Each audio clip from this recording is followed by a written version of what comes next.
ब्रह्ममुरारिसुरार्चितलिङ्गं निर्मलभासितशोभितलिङ्गम्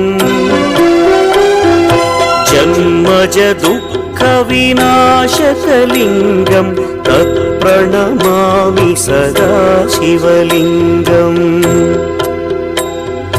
देवमुनिप्रवरार्चितलिङ्गं कामदहन करुणाकरलिङ्गम्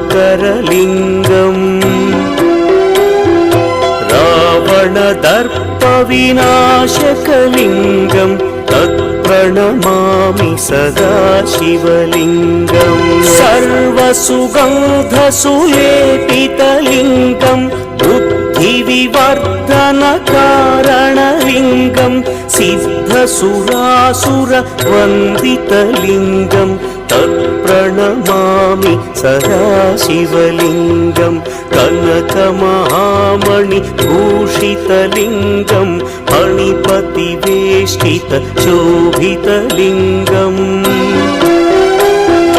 दक्षसुयज्ञविनाशनलिङ्गं तत्प्रणमामि सदा शिवलिङ्गम्